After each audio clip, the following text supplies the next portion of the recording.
We are fortunate to have Mr. Ben Justman, who, gosh, has been an integral part of the community now for, well, Ben, you can tell us, but I think 10 years or so at least.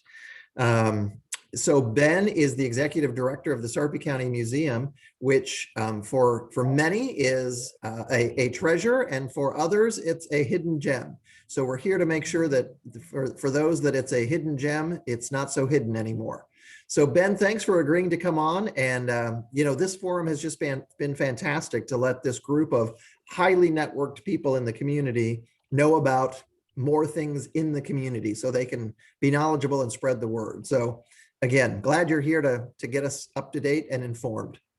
Definitely. Well, thanks, Kevin. And it's good to see so many familiar faces that I haven't seen in a while, or not enough throughout this all. And it's good to see a lot of new faces too. Yeah, as Kevin mentioned, word of mouth is probably our biggest aspect for the Sarpy County Museum. We are right near the Bellevue back gate, kind of tucked away. There's a big yellow train caboose out front, but you would be amazed how many people don't see a, 40,000-pound train caboose. And we are the Smithsonian for Sarpy County. There's a lot of historic roots in Bellevue and Sarpy and really this part of the world right here. I guess a little extra about me, and then I'll launch into what makes this place really special is I'm a transplant, probably like a lot of folks. Although, as Kevin mentioned, I've been here now for over a decade, 11 years, but who's counting? And, when I first told people moving to Nebraska, many folks said, I'm sorry to hear that. Right. And they couldn't be any more wrong. There's a lot going on, especially in this part of the state, especially, in the greater Omaha area and in Sarpy County. It's the fastest growing county within Nebraska. And so within that, there's a great deal of history that took place before 2021 here in 2020. And we're charged with trying to keep tabs on all that and trying to tell that story, that what was here before the universe that we know it as today. And so at the museum here, we're and small museums are a mixed bag. There are museums that are open, Memorial Day through Labor Day, run by, kind of one little old lady or a team of little old ladies, the first Sunday of the month from 1 o'clock to 1:15. And we're not that, fortunately. We're open, 5 days a week, sometimes 6, like this week, Tuesday through Saturday, 10 a.m. to 4 p.m. And there's a fair amount going on here for an institution of our size.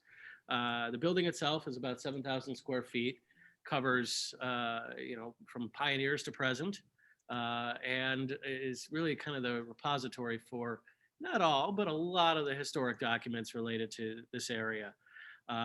We have original exhibits. So we've done in recent years, and what I mean by original exhibits is, other perhaps a larger institution will buy a traveling exhibit, like an exhibit on guitars, large museum just in the north of us, like the Durham. We'll have those rotating traveling exhibits, and they're cool. And sometimes, occasionally, we have those too. But we do a lot of our own research to find amazing, really fascinating stories and narratives that take place right in our own backyards, and then put that together and tell that story for the public consumption. So recently, we've done a Cold War exhibit. That's banner behind me.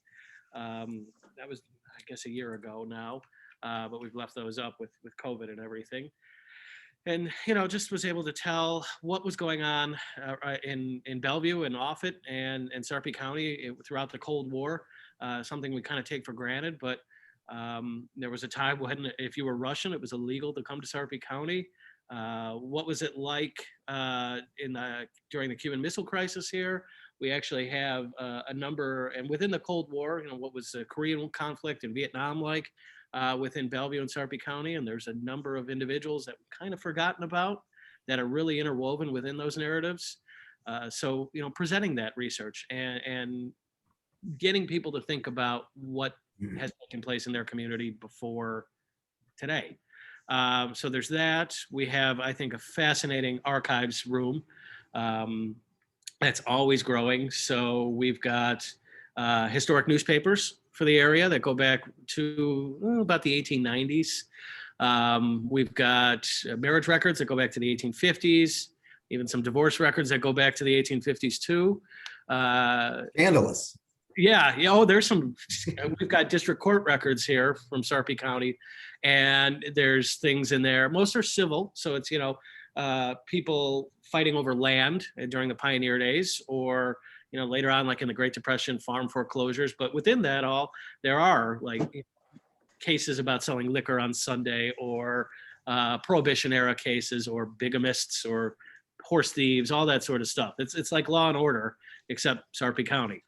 And so we're actually in the process right now during this whole pandemic here. It's been rough for a nonprofit, and we utilize the time to rent a large format digital scanner that's behind me, and we've been scanning a lot of our historic documents. One, to preserve them, but two, to make it more accessible so people can find out about all these stories. So yeah, we've got that. We've got genealogy records. We've got yearbooks here. The whole gamut of history. People often think, well, it's got to be, X number of years old. It's got to be 100 years old. And no, not really. It's just got to be historically or culturally significant. So it could be something from, last year, 2 years ago, how businesses have dealt with the pandemic. If there's a little story narrative that, people want to write up on one page, or now that we're coming out of this, people are taking down their signs that say, masks requested or required. We'll take those old signs. Let's hope we don't have to use them again. And, we hope in 50, 100 years that those signs that, there are a dime a dozen out there, can help tell a story for people in the future. And an example of that is when we get fourth graders who come through here. In normal circumstances, we get all the Bellevue Public School fourth graders. They've become increasingly less connected to pioneer history, World War II history, the history of the telephone, whatever, all that, all the old stuff, because they want to see yearbooks from the year 2000. They want to see their parents graduating high school in 1997. And so history is relevant. And we try to keep pace with that and make sure that it's not just stuff about, Lewis and Clark, as important as that is, but some more recent stuff as well. So what else can I tell you about the museum here? In addition to the museum, we've got a historic train depot right across from the museum grounds. It's actually the oldest train station in the state of Nebraska. Goes back to the 1860s. And it's somehow miraculously survived at a time when a lot of historic train stations were torn down. We also have the Bellevue Log Cabin. That's from the 1830s. It's more than likely the oldest building in the state of Nebraska. And it's right here in a quiet neighborhood in Old Town with two houses next to it. But, goes back, it's almost 200 years old here.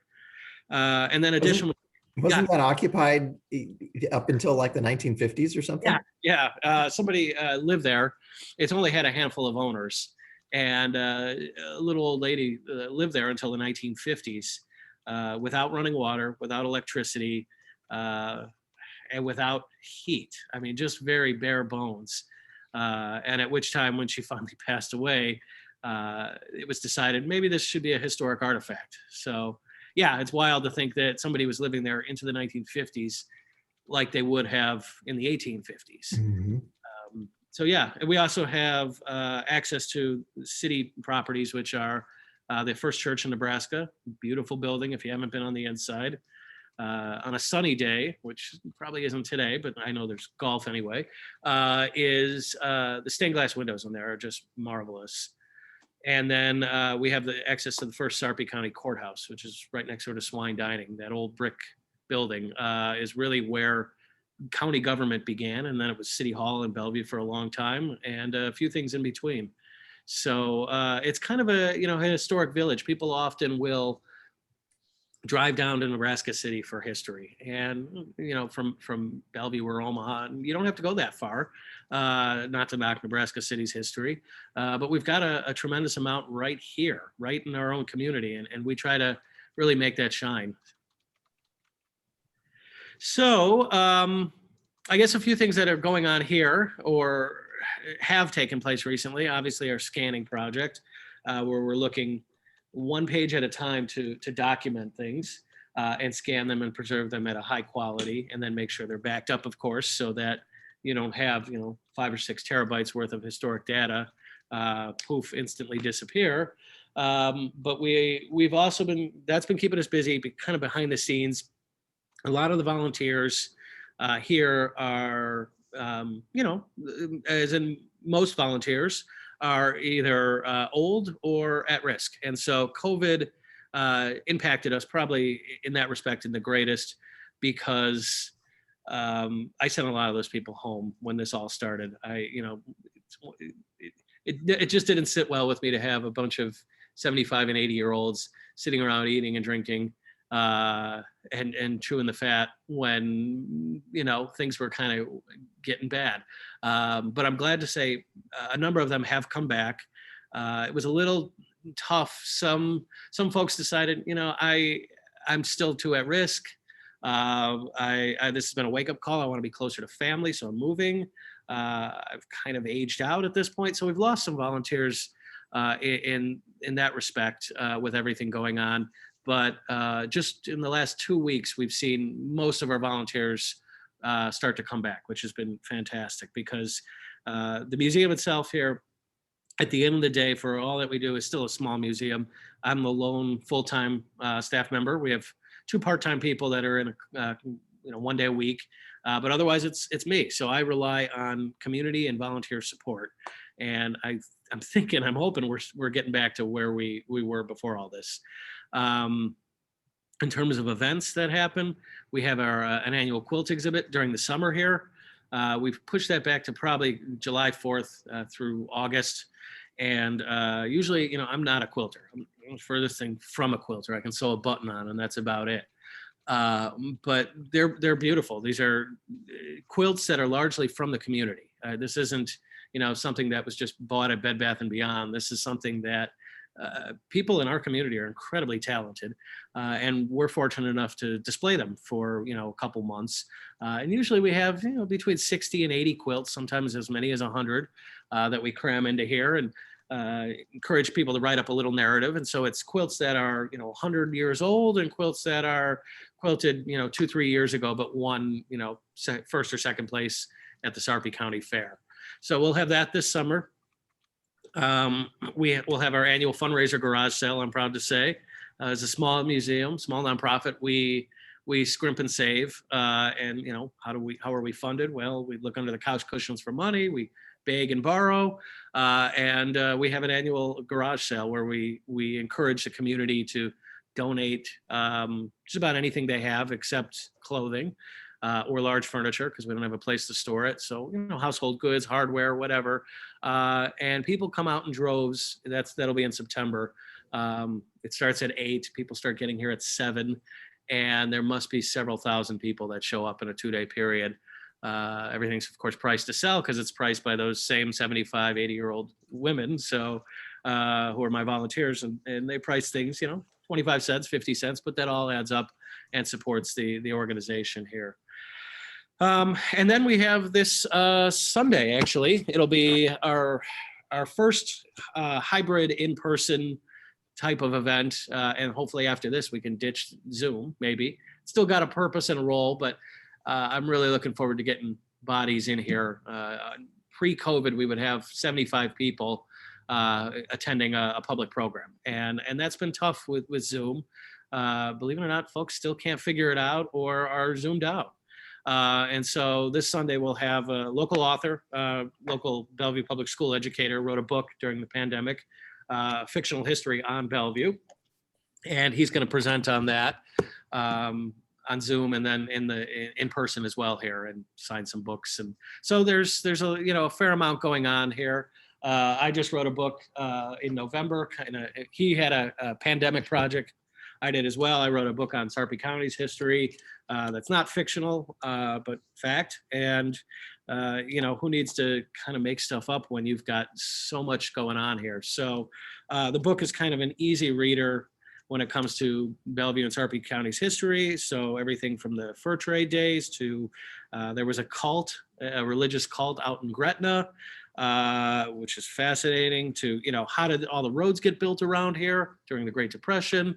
How did Bellevue see an influx of people during World War II at the building of the Martin Bomber plant, where we kind of went from a sleepy town to a booming town because of you know, the fact that 2,000 bombers were built here during the war. So the book covers all that and more, and is kind of a crash course into Sarpy and Bellevue's history.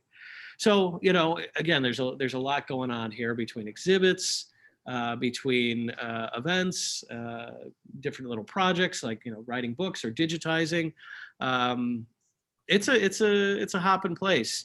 I guess let me give a pitch to, in fact, especially because Wendy Walker who's on our board, is here. As I mentioned, we're largely volunteer driven. One staff member. I have a rank and file volunteers who, you know, they're here, they're retired military or retired educators, and they're here weekly. There's those who pop in, you know, every other week, or, you know, help out as needed with events or tours. And then there's board members who do a lot, you know, including board meetings and different projects. And right now we're looking for committee members. So we've got two big committees. Simplified it for those who are on the call and are part of nonprofits. You know, you can have death by committee. You got this committee and that committee. We wanted to have two committees and let those people in those committees run the projects that they want to run. And so we have an internal committee and an external committee. Pretty simple. Internal helps with different museum projects, different events, different exhibits, helping with volunteers, all of that. External helps, again, with events, helping get out into the community, helping to get out into schools. And so we're always looking for extra people to help and get involved, since that's what's kind of drives us here is you as community folks. And so Wendy can probably chime in a little bit more on that. Are there any questions? Is there anything you want to know more about when it comes to the museum? Hey, Ben, I had a question. If somebody would like to tap into your archives and maybe get some copies of pictures or something, is that doable? It is doable. Yes, that's a great question from personal experience. We have here at the museum a wonderful archives that we've digitized probably about 90% now of what we have in terms of photographs over the pandemic. We probably have, give me a second here to do some calc, probably about 7,000 to 8,000 physical photographs of Bellevue and Sarpy County. And then we have another 700 and counting, 700,000 images that stem from negatives, historic photo negatives, and we've digitized most of those as well. So it's everything from, you know, the photo archives is everything from maybe a shot of, you know, somebody's farm in the 1890s to a lot of off-it activity with the Martin Bomber plant or the, you know, early years to Bellevue Chamber of Commerce ribbon cuttings. We've got a collection of that. You know, or Highway 75 being opened. So there's all that sort of stuff in the archives. And I'm a big believer that it's great to have it in a file cabinet. It's preserved.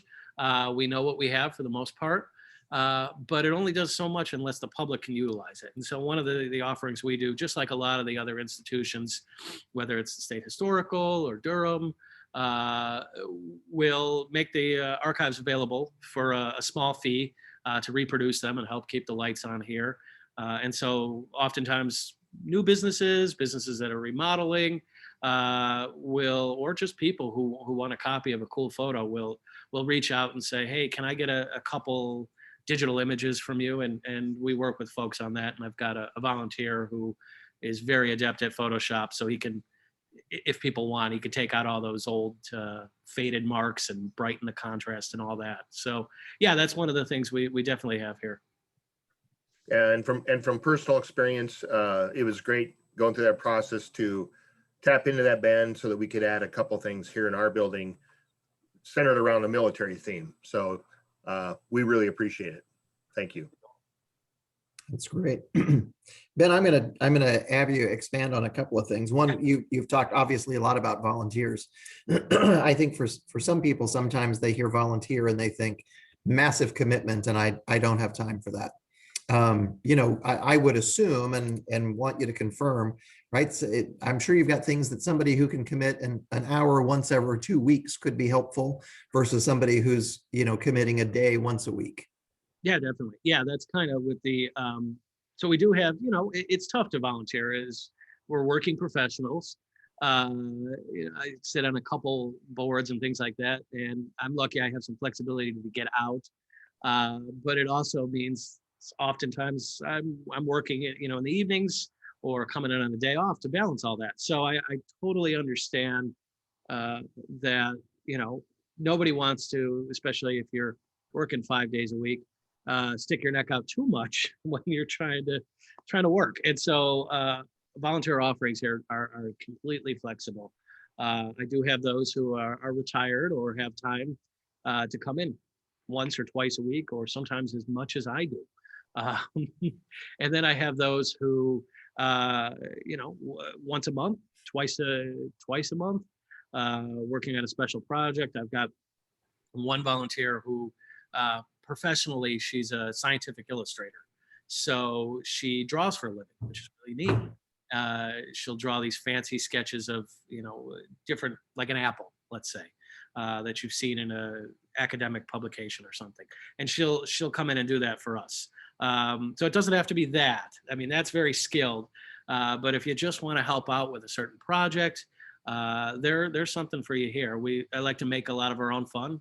We like to make a lot of our own fun. So if you have a thought, or there's something you want to do, or you're just curious to play a role, but not a huge role, we could definitely use the help. You know, if it's just to help walk in a parade this summer, I think those are mostly all a go here for later on this summer. Or if you want to help figure out what the centerpieces are for our annual fundraiser dinner, or help, you know, work with to get business sponsors, you know, whatever it is like that. I'm not going to turn down the help, because that's what drives us here. Yeah, yeah, and obviously my question was a little leading that you know, all of us are pressed with a lot of other things, but I don't want people to believe that volunteering for the museum means I need to be retired and I need to be committing a couple of days a week. So, and obviously this forum is another great way, and one of the purposes is to get people connected. So talk to us a little bit more. This leads into kind of your fundraising and just operations, if you will, operational dollars. Wendy, maybe you can even speak to this as the treasurer. But I'm assuming, you know, you may have volunteer grant writers. Talk to us a little bit more about business partnerships. Since we're the chamber, obviously, are there ways that, how can we support in a number of different ways, or in a way that might fit the particular organization that we're connected to? Yeah, definitely. Yeah, I do. I end up doing a lot of the grant writing, but the secret is it's not that, it's time consuming, but it's not insanely challenging. So, you know, I would love any help with that. As far as how we're funded, we're our own separate 501c3. We're very fortunate that the county does support us. It's technically their building, so if there's a maintenance issue, they're on speed dial, and we don't have to worry about a, you know, a $6,000 or $7,000 repair, or even a smaller one. All the contents, though, of course, are ours. And then they also give us a stipend that goes towards, you know, my princely salary. So I'm lucky in that respect too. But then from there, we are on our own. And I wasn't necessarily kidding when I said, you know, we beg, hopefully not borrow, but look under couch cushions. However, we can get funds. There's a fundraiser garage sale. There's some smaller events, you know, like dinner at Don and Millie's night, where, you know, they'll give 20% back to the museum. There's those sort of things. We have a big fundraiser dinner. This year it's shaping up. I'm thinking we're going to have it. It's already on the calendar at Bellevue University to be in October, where we have, you know, the usual chicken on a plate dinner, but we try to make it a little fun because, we all know we've been to those sort of events before, and we want to make things, interesting. So we spice it up a little bit, usually have some sort of fun theme. Not every year is the Dancing Grannies, although that was an interesting year. Sometimes it's a little bit more louder and exciting, and fill up the room there. We rely on business sponsors for that, whether it's in the form of a physical object that they want to donate for a silent auction or raffle, or a dollar amount sponsor to help offset the cost so that we can turn a profit. That's a huge one for us in terms of getting businesses and the community involved. We usually get about 100, and we sell out often, usually with about 150 to about 170 seats there. And so it's an exciting event. But as Kevin and Faith and everybody knows, the day after is really great because it is a ton of work to make those sort of the chamber dinner and everything else happen. So the annual dinner the museum has in October is a big one for us. Additionally, we have a newsletter that goes out 10 times a year to our membership and community members, schools, dignitaries, that sort of thing. And we have businesses that advertise within that. 10 issues is $100. So it's a pretty good price. And $100 goes fairly far for an institution like ours. $10,000 donation is nothing to sneer at, but $100 too is a nice size donation for the museum. And so $100 gets you business card size advertising on our both digital and still print newsletter. So those are a couple different avenues. And then, if you're interested in being a volunteer and there's a thought you have about how to expand our role or what we do when it comes to getting the community involved from a fundraising standpoint, I'm all ears. Yeah, I think we've tried things in the past. Some have been fun and successful. Others have just been fun. We'll do oftentimes a cemetery tour where we often look for business sponsors too for that. And that's been, great. It's not really ghosts and goblins, but you'd be amazed, come October, people are interested in learning a little bit about history, and it's very consumable. Oftentimes with history, people are like, oh, history's boring. And there's actually a lot of great history that can be, pretty bite-sized. And so the cemetery tour with sponsorship through that is a great plug. We'll have a couple hundred people come out to spend, an hour or two learning about local history and who's buried in their local cemeteries. Cool. Is there an entry fee for the museum? Nope. We have a donation jar, and we've found, Justman Art Museum has kind of the same model that I don't want to, first thing you come in is shake you down here. Ask you for your $1.50 to enter the museum. We find that, just throw something in the donation jar, whether it's $1.50 or $5 or whatever, to help keep the lights on, the lights from flickering here. And, that's it. And so, yeah, we typically don't charge for a lot of events because the donation jar ends up filling up anyway. So like our Sunday event this Sunday, which will be, hybrid in person and on Zoom, most of our public programming is also free as well. Occasionally there'll be a fundraiser event like the fundraiser dinner or the cemetery tour, and that we charge for often. What time is your event on Sunday, Ben? 2 o'clock. 2 o'clock. Okay, I've got just a couple of things and then I'll give somebody else a chance. It's funny you mentioned the Cult in Gretna. I think there's still one there, but it's called the Outlet Mall. Outlet shoppers, right? Let's see. I think I lost the other thing.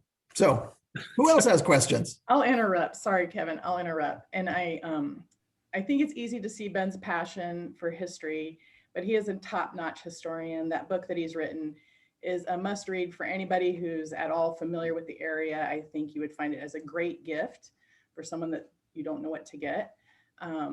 Ben is so much fun. I wish my history teacher had been Ben, but in a way, that's what he has done. He can uncover information, and he readily shares it, and he's making a big difference for the kids as well as the community. And I do welcome everybody to join, volunteer. He makes it so easy. We do have a lot of fun, and he's livened up history. So I like to say that Ben livens up history. I think if you have any questions or want to know more, I'm welcome. I'm welcome if you'd like to contact me as well. The museum's open. You can also become a member. And we do definitely look forward to having more people in the building. I think that's made it hardest for us to survive, but Ben's very creative, and he welcomes more creativity. So that's kind of what we're also looking for, soliciting people that want to do something and make a difference for the future. Thanks, Wendy. Excellent. Excellent. I would say Ben himself is a little bit of a hidden gem in the community, right? You've got a circle of exposure, but he's kind of humble and a little quiet unless you're in the right circles. Well, we are pretty honored because wasn't he Man of the Year? Was it 2019? 18, yeah. 18, okay. 19 was for the flood, but yeah, I was named the Bellevue Leader 2018 Person of the Year for Bellevue. So it's not often that a historian or museum nonprofit guy is named something like that. Usually, yeah, we're kind of in the background there. And I also want to thank the Bellevue Chamber members, because I do know that our dinner is oftentimes very successful because of all of their support as well. And the Bellevue Chamber just do so many things to help support us and kind of move us from that hidden gem back out into the open again. Oh, we're happy to do it, and happy to be a collaborative partner for sure. Cindy, you were going to say something? I do. I have a couple questions. So is there a list? Where can we find a list of things that are going on at it's their website, or where can I find a list for that? Yeah, website's great, but honestly, social media is still the way to go. Our Facebook page is very active with events and little historical nuggets and just things going on here. Okay, perfect. Facebook's the way to go. My other question really quick is, do you still do a tour day for the Bellevue leadership? And I guess there's several of you that can answer that. Yeah, definitely so. Things have slightly changed, and Faith may chime in, or if you want to leave it that way or not. But because of COVID here, especially in 2020, we weren't quite sure what was going on, and so I think we obviously have a better handle on it. So I spent the morning at Bellevue University these last couple of years presenting to folks in the auditorium there, and talking to them about kind of a crash course in Bellevue's history, and then they'd spend a little bit of time here at the museum, taking the tour, seeing the sights here, and then we'd usually duck over to the log cabin. So yeah, we still definitely spend the morning looking at Bellevue's history. That's awesome. I went through Bellevue leadership back in, I think, 2016 or something like that. But I started late and I missed the very first session, and it was you. So every year since then, I've been looking forward to getting to join in on that tour at some point. So one of these years I will most definitely make that tour, because I heard so many great things about that day. So Ben is typically our first community field trip, so that he sets the foundation for Bellevue, and then we just build from there. You got to your history, yeah. Oh, I have a question, Ben. Are most of the exhibits that you have, they're permanent? I know you switch some out, but are many of them, there all the time? A true permanent exhibit even rotates in itself, but most of the collection is permanent. Space is a commodity here, and so we don't have a whole lot of extra space to shuffle things around too much, but we do have rotating temporary exhibits. A new addition to the permanent exhibit, actually might interest you, is we refurbished our medical corner. So Sarpy County has a fantastic medical history, and we had started, and then COVID got in the way, weirdly enough, started telling the history of medicine in Sarpy County. We have here in the collection an 1870s doctor's coat. He was one of the first doctors in Sarpy County, came here in 1854 to Bellevue and was either the first or the second to settle here. And we have his coat, his tie, his whole outfit, and it was pretty rough. It was 150 years old, and so we took it to an amazing place called the Ford Conservation Center up in Omaha. Not cheap, but they do amazing work in restoring history. It's kind of 2 parts science and 1 part history to really bring it back to life. And so through the help of a couple grants, we were able to do that and then put it on display and then do some research utilizing, the Bellevue Leader on some of the 1940s and 50s and 60s doctors and dentists. What was polio like here in the 1930s and 40s and into the 50s?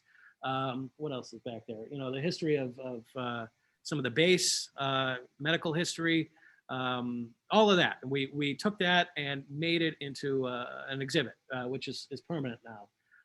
So most of our displays are permanent, but we do occasionally rotate some things out as well, or add to them, or keep that same history, but overhaul it and make it and give it a freshen up.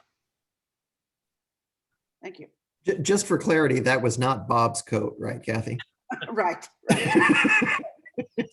Although he did, when he first came here, you had an exhibit on Dr. Francis, who was also played the guitar and sang and made a record. And I think he might have even gone through the halls at Midlands Hospital and sang for people. But when my husband came here, he did buy some of his, and my husband was first starting out in business, he did buy some of Dr. Francis's, like exam tables and such. So that was of interest to us. Yes. Yep. We still highlight Dr. Francis. Dr. Francis was a doctor and I guess a fairly good one, but he's mostly remembered as the singing doctor with his record "Old Age is Hell." So we include him as well. Like I said, Bellevue's got a colorful history. Ben, you kind of touched on what my other question was, is where the heck do you put everything? Yeah, we get very creative on where we store things. The building is not small, it's 7,000 square feet, but it is tight on space. And not a week goes by that I usually have to turn down somebody calling, wanting to donate something. Everything we get here, we're not Pawn Stars or some reality TV show where we buy and sell stuff. We rely on the community to say, hey, I've got something. This was grandma's. Do you want it? And that's how we get things. And there's some really neat things that have come through our doors. Just recently, actually, I'll deviate from the question. I had a gentleman and his wife. COVID has shaken things up, and they're moving to South Carolina, downsizing and relocating several states away. And so they donated some family albums and some pieces of history. His grandfather was the last Civil War veteran in Sarpy County to die in the 1930s. And his father, who was kind of an amateur historian, was also a semi-pro baseball player who played in a game against Babe Ruth and Lou Gehrig. They lost, but it was kind of the hometown guys versus, the all-stars. And so he had this wonderful collection of materials and wanted to donate it. And so that would be something we would be interested in. But we have to be fairly judicious because, like I said, not a week goes by that I have to turn down somebody who wants to donate a player piano or a sewing machine or something very large, because space here is a commodity. We have to choose carefully. We've got a couple back rooms full of artifacts that are pretty floor to ceiling. Got a lot of storage cabinets, but it'll be a problem at some point because we can only cram so much local history into this building here. Hey, Ben, you had mentioned, I think a few years ago, that you were striving to get funding or approval or something for building a new building. Is that even on the radar or not? Yeah. So, a new building would be ideal, a larger building. I guess I have it in my mind that that would be, kind of a driving point in Bellevue that people would congregate to. The trees out back that grow the millions of dollars, it's been a cold spring this year. They're not in bloom yet. So Yes, the short answer is yes. A new building is hopefully on the radar, but there's a lot before we get to point A to point Z here. Gotcha. I'll be a little selfish, kind of along this line, and there's a question in here as well. But I believe we're very fortunate to have the Sarpy County Museum in Bellevue, right? And so, I think as a community to continue to create awareness and support for the Sarpy County Museum so that someone else in Sarpy County doesn't have an opportunity where it's just difficult to turn that down and lure them out of Bellevue. So again, I'm probably going to sound too much like a cheerleader and maybe not be as discreet about my messaging here, but we don't want the Sarpy County Museum to leave Bellevue to go somewhere else in Sarpy County, anywhere in Sarpy County, right? We are fortunate to have it. And so I guess part of my question then, Ben, is because it's in Bellevue, how much awareness is there of the museum in the rest of Sarpy County? Yeah, well, you bring up a good point. Bellevue historically didn't get the Transcontinental Railroad that went up to Omaha. The territorial capital was originally supposed to be in Bellevue. That went to Omaha. The county seat was originally Sarpy County. The courthouse was originally in Bellevue. That went to Papillion. So, in that respect, you're 0-3. But there are pluses. And I do appreciate, your vocal concern about us staying and being here. Our support in Bellevue is significant. That's where most of our, not all, but most of our volunteers come from. It's where the community really pushes and makes sure that, they're engaged here. Outside of Bellevue, it kind of, goes in concentric circles or rings. We have, decent support in Papillion and some in La Vista. Sarpy County is the smallest county, and yet you would think Gretna would be the other side of the universe. Gretna, it starts to get a little fuzzy out once you get further out there. Things start to, fall apart. But we do cover the whole history of the area. So, if folks want to make the 20, 25-minute trek from Gretna to Bellevue, we've got their history right here. And it's one we definitely want to include because I am a firm believer that Bellevue, Papillion, Gretna, Springfield, La Vista, and Offutt, all that history is really intertwined in a lot of ways and can all be told separately. But there's so much overlap that you would be doing a disservice to not include it. So, in terms of support, most of our support is right here in Bellevue. We get a little bit from outside the area, but most of it comes from right here. Yeah. And I want to be clear. I think it's important that indeed it is the Sarpy County Museum. I just want to, especially if we look at, your dream of having a larger location somewhere, that remains in Bellevue and we become the place to come to rather than going to find you somewhere else. I'll jump in because, I think it's so nice to be able to market the museum and the Fontenelle Bank and the log cabin. I mean, everything's right there. I know probably Mayor Hike would go nuts, hears me say this, and the Corps of Engineers would get involved. I'd love to see them move down to the riverfront somehow and put a keel boat and tap into the Lewis and Clark history because, we're part of a consortium that promotes the Lewis and Clark Trail. And so we do try to market that aspect of Sarpy County. You got Fontenelle Forest close. There's a lot of amenities. And years before I even became involved in tourism, I remember telling former Mayor Babbitt once that we have 5 communities. One has a river.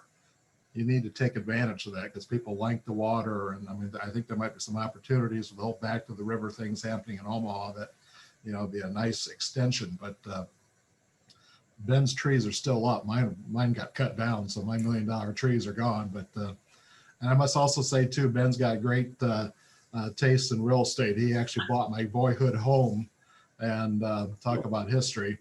Thank God the walls can't speak, but he does a great job, and I do try to bring out of town groups when available. Of course, the group market is dried up with COVID, but hopefully get some groups back out to the museum this year. So. Yeah. Yeah. Ben, I want to thank you. I hope the messaging came through today to others. It certainly did to me.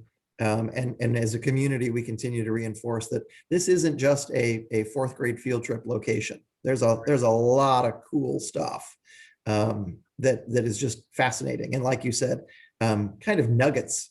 You can take it in chunks, and what you happen to be interested in, you've got a niche for. So I think that, yeah, I mean, it's, people say, oh, I was down here in fourth grade. Well, there's a lot down here beyond that. And, you mentioned, Fred mentioned the Corps.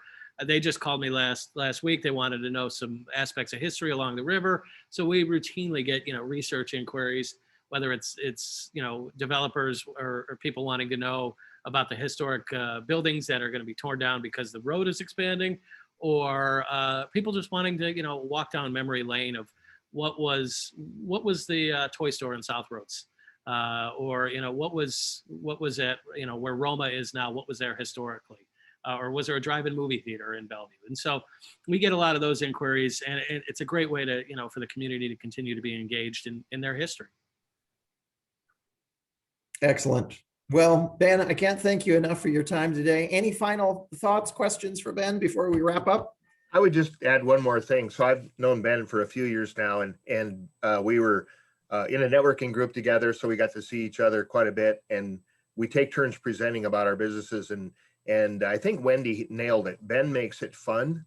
It's like when I first kind of started listening to Ben, I'm like, okay, he's a historian and he's got a good sense of humor. This is kind of a contradiction, So Ben makes history fun, and every time I've been in his presence, it's a great way to learn because he makes it so much fun. So I would just add that. You do a great job, Ben. Well, thanks, Excellent. Joel. Yeah. Yeah, what we've discussed today is really just the tip of the iceberg. So please reach out to me, or the usual, like us on Facebook sort of stuff, or come on down, just stop in, and I'll give you the penny tour here. Fantastic. Well, thank you, Ben. Appreciate everything that you're doing in the community. Congratulations on your book, by the way. That's and you have others, right? It's my third. Yeah. I previously wrote one on just Bellevue's history, and then one on Offutt's history.